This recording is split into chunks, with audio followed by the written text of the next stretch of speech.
মাত্র 7 সেকেন্ডেই আপনার নার্ভস আপনাকে খারাপ কাজ করতে বাধ্য করে, ফজরের নামাজ মিস করতে বাধ্য করে মাত্র 7 সেকেন্ডের খেলায়। এমনকি হারাম কিছু একবার দেখার পরেও দ্বিতীয়বার দেখতে বাধ্য করে মাত্র 7 সেকেন্ডের খেলায়। কিংবা আপনি ক্ষুধার্ত না, অতিরিক্ত খাবার আপনার স্বাস্থ্যের জন্য ক্ষতি হবে, তারপরেও চোখের ক্ষুধা তৈরি করে আপনাকে অতিরিক্ত খেতে বাধ্য করে, প্ররোচিত করে। এখন প্রশ্ন হচ্ছে, আপনি এই নার্ভসকে নিয়ন্ত্রণ করতে কি পারবেন? কোনো কি রাস্তা আছে? প্রিয় দর্শক, আল্লাহ তাআলা সূরা ইউসুফের 53 নম্বর আয়াতে বলেন, নিঃসন্দেহে নফস তোমাদের মন্দ কাজের আদেশ দেয়, তবে তাকে ব্যতীত যার প্রতি তোমার রব দয়া করেন। কিন্তু আপনি কি জানেন, ইসলামে এমন কিছু শক্তিশালী উপায় রয়েছে যার মাধ্যমে আপনি আপনার নাফসকে পুরোপুরি নিয়ন্ত্রণ করতে পারেন। আজকের এই ভিডিওতে আমি আপনাকে বলবো 5টি কার্যকর উপায় যার মাধ্যমে আপনি আপনার নাফসকে কেবল নিয়ন্ত্রণই করবেন না, বরং আপনার জীবনে একটি ইতিবাচক পরিবর্তন আপনি আনতে পারবেন। আপনি আত্মবিশ্বাসী এবং সফল হবেন।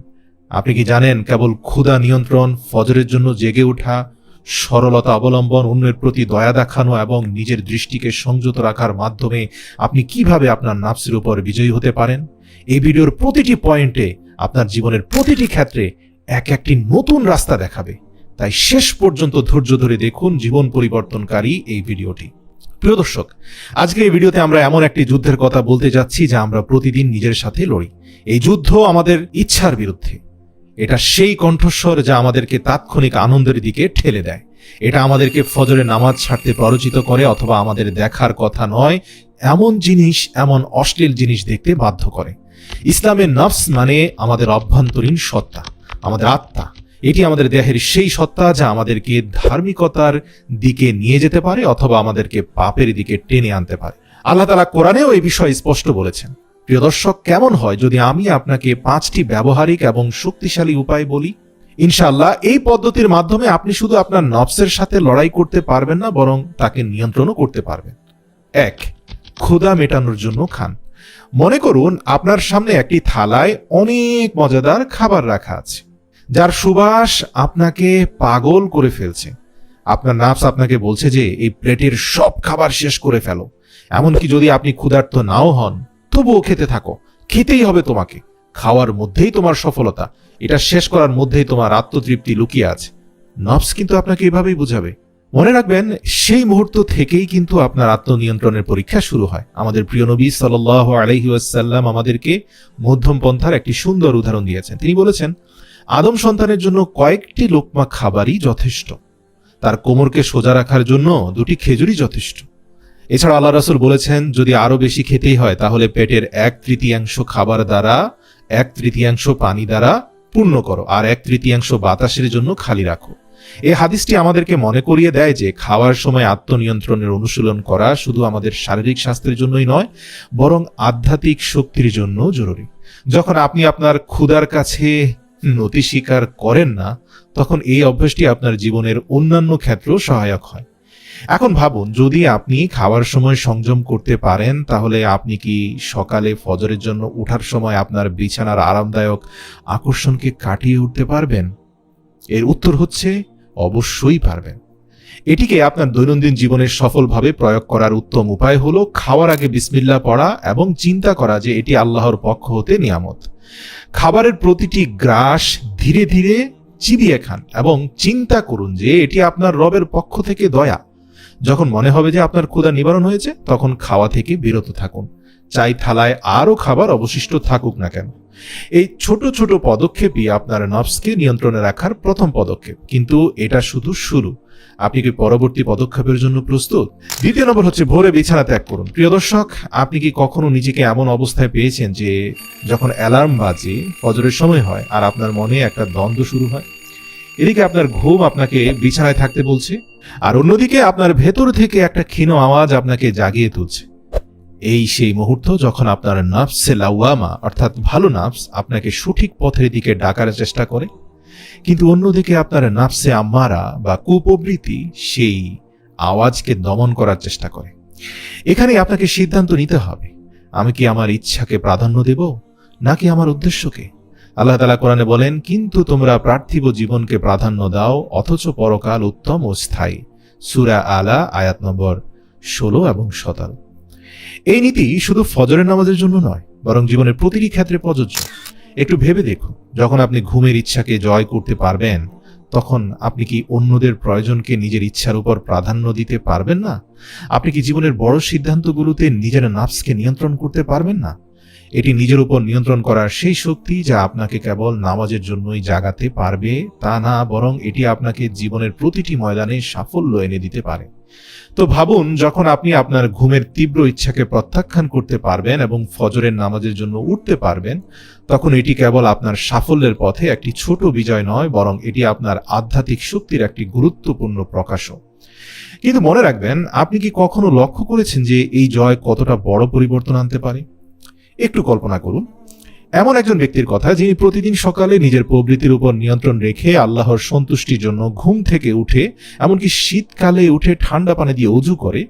আপনাকে বলে দিই, সে ব্যক্তি কিন্তু শুধু নামাজই পড়ছে না, বরং সে তার নফসকে প্রতিনিয়ত পরাজিত করছে, নফসে আম্মারাকে, কুপ্রবৃত্তিকে, এবং আল্লাহর নৈকট্য অর্জনের পথে এগিয়ে চলেছে।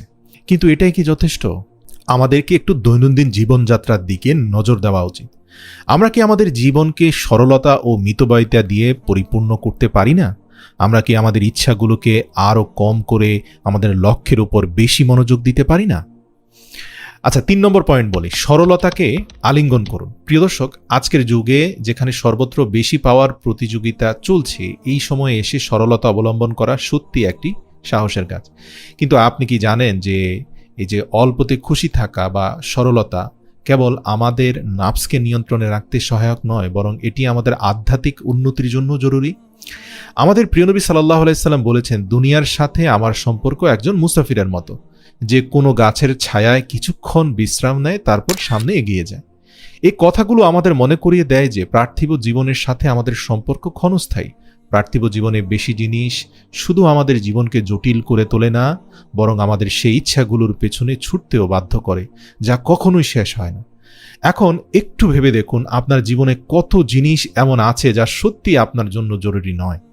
সেই জিনিসগুলো কি আপনাকে সুখ এনে দিচ্ছে, নাকি এগুলো শুধু আপনার প্রবৃত্তির ক্ষণস্থায়ী ইচ্ছা পূরণ করছে? যখন আমরা সরলতা অবলম্বন করি, আমরা আমাদের চারপাশ থেকে অপ্রয়োজনীয় জিনিসগুলো সরিয়ে দিই।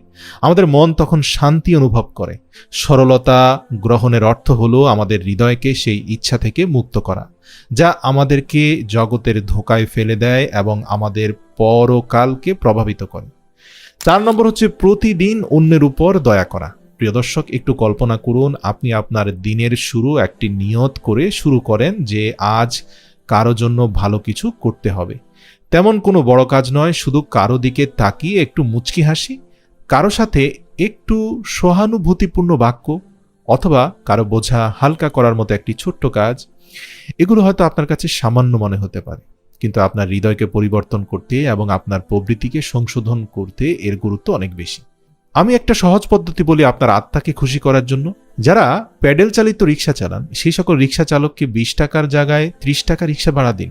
20 টাকা দিয়ে পরে হাসি মুখে আরও 10 টাকা দিয়ে বলুন, মামা এটা আপনার বোনাস। দেখুন সেই লোকের মুখে একটু মুচকি হাসি আছে কিনা। নিশ্চিত আপনি মুচকি হাসি দেখতে পাবেন। ব্যাস, ওই একটি হাসি আপনার আত্মাকে দীর্ঘ কয়েকটি দিন শান্ত রাখবে। আল্লাহ রাসূল সাল্লাল্লাহু আলাইহি সাল্লাম বলেছেন, মুচকি হাসিও একটি সাদাকা। এ হাদিস আমাদের শিক্ষা দেয় যে অন্যের জন্য কিছু করার প্রতিদান শুধু আল্লাহর কাছেই রক্ষিত নয়, বরং এটি আমাদের প্রবৃত্তির স্বার্থপরতা থেকেও মুক্ত করে। দৈনন্দিন জীবনে আমাদের প্রবৃত্তি প্রায়ই আমাদেরকে নিজেদের প্রয়োজনের মধ্যেই আটকে রাখে। কিন্তু যখন আমরা কোনো প্রতিদানের প্রত্যাশা ছাড়াই আমাদের আশপাশের লোকজনদের জন্য কিছু করি, তখন আমরা নিজেদের সত্তা থেকে বেরিয়ে আসার অনুশীলন করি। ভাবুন, যখন আপনি কোনো কঠিন সময়ে কারো সাহায্য করেন, তখন সেই মুহূর্তে শুধু সেই ব্যক্তি নয়, আপনি নিজেও বদলে যান। তখন যে শান্তি আপনার অন্তরে নেমে আসে, যে কৃতজ্ঞতাবোধ আপনার অন্তরে জেগে ওঠে, এটি সেই মুহূর্ত যা আপনাকে আপনার প্রবৃত্তিকে নিয়ন্ত্রণ করার যাত্রায় অনেক বেশি শক্তিশালী করে তোলে। এবং এই যাত্রা শুধু আজকের জন্য নয়, বরং প্রতিদিনের জন্য হওয়া উচিত। আপনি যখন অন্যের প্রতি দয়া করাকে নিজের দৈনন্দিন জীবনের অংশ বানিয়ে নেবেন, তখন আপনি অনুভব করবেন যে এই ছোট ছোট কাজগুলো আপনাকে আল্লাহর আরও কাছে নিয়ে যাচ্ছে এবং আপনার প্রবৃত্তির স্বার্থপরতাকে দূর করছে। এখন একটু চিন্তা করুন, যদি আমরা প্রতিদিনের নেকি দিয়ে আমাদের হৃদয়কে নরম করতে পারি, তাহলে আমরা কি আমাদের প্রবৃত্তির অন্যান্য চাপের উপর নিয়ন্ত্রণ করতে পারি না?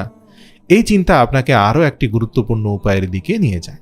এটি এমন একটি অভ্যাস যা শুধু নাফসকে পবিত্রই করে না, বরং আপনার চিন্তা ও কাজকেও আল্লাহর সন্তুষ্টির সাথে সঙ্গতিপূর্ণ করে তোলে। তাহলে আসুন আমরা এই পরবর্তী গুরুত্বপূর্ণ রহস্য জানার চেষ্টা করি। 5, নিজের দৃষ্টি নিচু রাখুন। প্রিয় দর্শক, বর্তমানে আমরা এমন এক দুনিয়ায় বসবাস করছি যেখানে আমাদের চারপাশে অসংখ্য প্রলোভন দ্বারা পরিবেষ্টিত। এখানে নিজের দৃষ্টিকে নিচু রাখা, নিজের চিন্তা ভাবনাকে পবিত্র রাখা এবং নিজের প্রবৃত্তিকে নিয়ন্ত্রণ করা একটি বিশাল চ্যালেঞ্জ। কিন্তু এই চ্যালেঞ্জটি ঠিক ততটাই জরুরি যতটা জরুরি ঈমানের হেফাজত করা। আল্লাহ তাআলা কোরআনে বলেন, মুমিন পুরুষদেরকে বলুন যে তারা যেন তাদের দৃষ্টি নিচু রাখে এবং তাদের লজ্জাস্থানের হেফাজত করে, এটি তাদের জন্য বেশি পবিত্র। নিশ্চয়ই আল্লাহ জানেন তারা কি করে। সূরা নূর আয়াত নম্বর 30।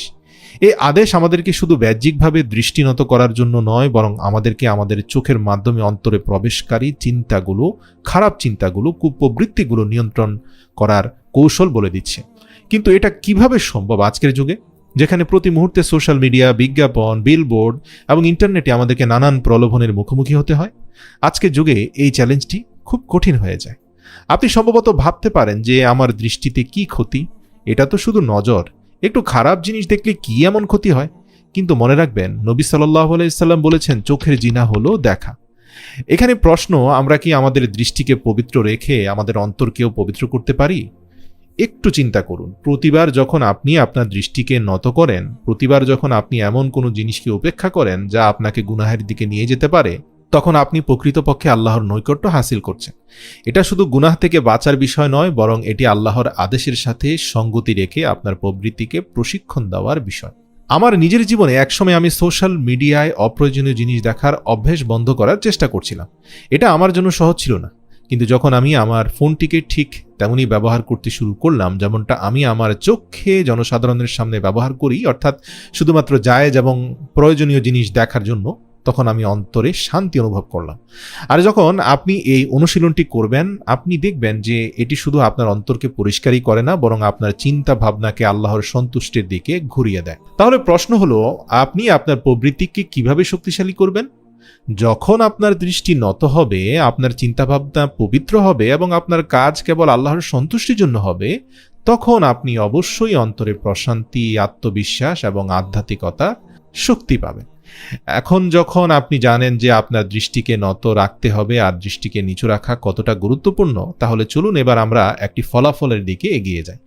প্রিয় দর্শক, আজ আমরা আমাদের জীবনকে আরও উন্নত করার জন্য প্রবৃত্তিকে নিয়ন্ত্রণ করার 5টি শক্তিশালী কৌশল নিয়ে আলোচনা করছি।